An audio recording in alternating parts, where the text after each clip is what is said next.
আসসালামু আলাইকুম এভরিওয়ান। দূরের এবং কাছের যে যেখান থেকে আমার ভিডিওটা দেখছেন আশা করি সবাই ভালো আছেন। এখন যেহেতু অনেক গরম পড়েছে তাই মন প্রাণ ও কলিজা ঠান্ডা করার জন্য আমাদের হেলদি ও রিফ্রেশিং কিছু রাখতে হবে, যেন সারাদিনের কিছু ক্লান্তি এক নিমেষেই দূর হয়ে যায়। আজকে আমি ড্রাগন ফল দিয়ে সাবুদানার একটি ড্রিঙ্ক তৈরি করে দেখাবো। এই সাবুদানার ফ্রুট ডেজার্টটি একই সঙ্গে হেলদি ও রিফ্রেশিং আর টেস্টিও। আমি একদম ইজিভাবে আজকের রেসিপিটা আপনাদের সাথে শেয়ার করার চেষ্টা করেছি।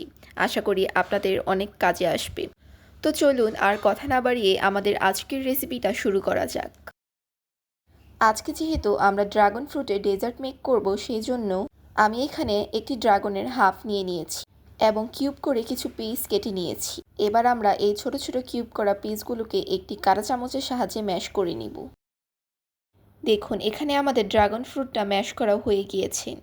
আজকের এই রেসিপিতে আমি আর্টিফিশিয়াল কোনো ফুড কালার ব্যবহার করব না। ন্যাচারাল ফলের কালার দিয়েই আমি ডেজার্টটি মেক করব। এখানে আমি 2 লিটার তরল দুধ আগে থেকে জাল করে নিয়েছি। তারপর দিয়ে দিচ্ছি 3 টেবিল স্পুন চিনি। আপনারা চিনিটা এখানে নিজেদের টেস্ট বাড অনুযায়ী ইউজ করবেন।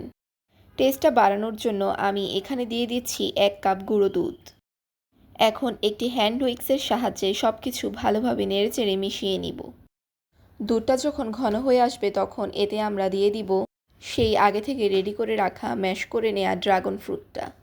তারপর একটি হ্যান্ড উইক্সের সাহায্যে সব কিছু ভালোভাবে মিশিয়ে নিব। দেখুন, এখানে আমাদের দুধের মিশ্রণটা হয়ে এসেছে। এবার আমরা এটিকে নামিয়ে নিব এবং ঠান্ডা করে নিব। এখন আমি সাবুদানাগুলোকে বয়েল করার জন্য পরিমাণ মতো পানি নিয়ে নিব।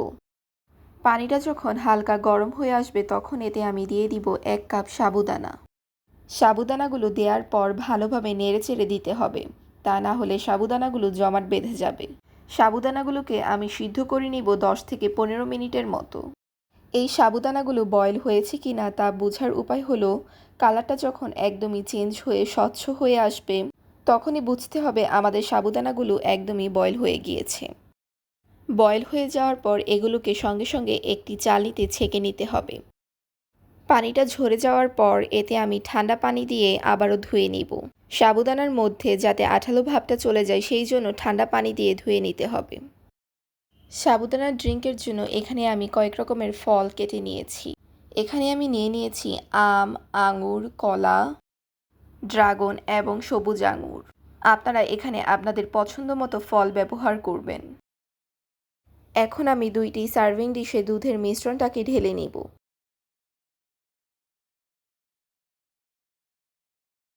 এখানে আমাদের দুধের মিশ্রণটা ঠান্ডা হয়ে গিয়েছে। এখন এতে আমি আগে থেকে ধুয়ে রাখা সাবুদানাগুলোকে দিয়ে দিব। এবার দুধের সাথে এই সাবুদানাগুলোকে ভালো করে মিশিয়ে নিতে হবে। দেখুন, ফ্রুট মিক্স করার আগে সাবুদানাগুলো দেখতে কতটা ইয়াম্মি লাগছে। এবার আমি এক এক করে কেটে নেওয়া সবগুলো ফ্রুটস এতে মিশিয়ে নিব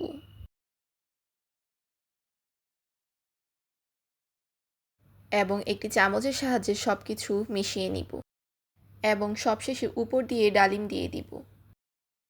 দেখুন, খুব সহজেই তৈরি হয়ে গেল আমাদের এই সহজ ডেজার্টটি। আপনারা খাওয়ার ঠিক 4-5 ঘন্টা আগে এই ডেজার্টটি তৈরি করে ফ্রিজে রেখে দিতে পারেন।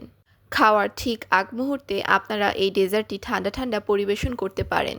আবার চাইলে পরিবেশনের আগে উপর দিয়ে কিছুটা আইসক্রিম দিয়ে নিতে পারেন। এই ডেজার্টটি যদি আপনারা বাসায় না তৈরি করেন তবে বুঝতে পারবেন না এটা কতটা মজার ও টেস্টফুল হয়। আপনারা সারাদিন পরিশ্রমের পর যখন বাসায় ফিরে আসেন তখন যদি এই ডেজার্টটি আপনারা খেতে পারেন তবে আপনাদের ক্লান্তি নিমেষেই দূর হয়ে যাবে।